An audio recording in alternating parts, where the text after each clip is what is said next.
Yeah, and there are also some. Yep, and there are also some design problems. So like the focusing ring only have around 100 degrees of focusing throw. And there are also some like, and there are also some weird decision to make this. There are also some weird design of this lens. So like the focusing throw, it's a little bit too short for macro lens. So it's a little bit too. There are also some weird decision they make to.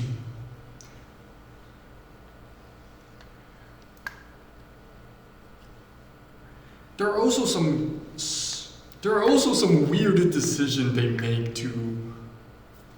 There are also some weird stuff about this lens.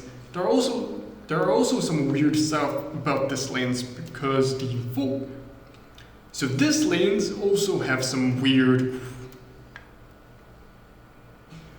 So this lens have some weird design, just like this lens have some weird design because it's a macro lens, but the focusing ring. The focus throw is so short, it's only around 100 degrees. So it's very, very hard to have, so it's really, really hard to get precise macro focus.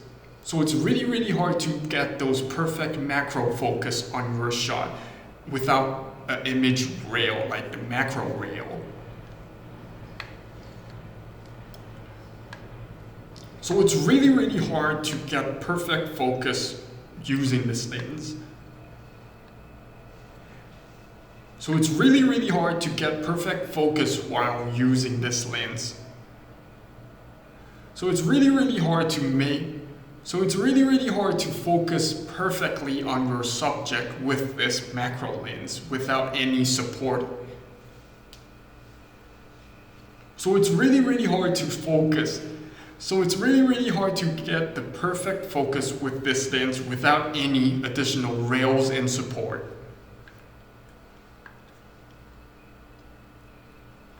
So it's really, really hard to get perfect focus with this lens without any rails and support.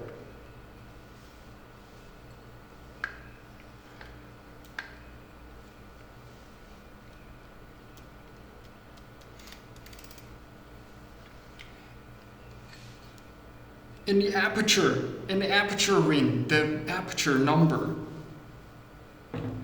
In the aperture ring, we only have one stop increment.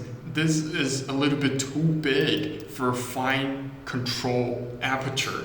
So in between, you can actually just go in between in the aperture, you can actually just go in between, but this is just.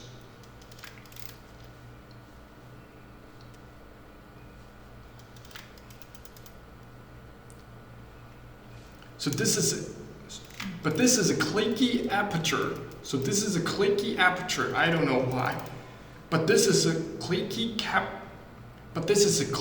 aperture. You cannot declick it.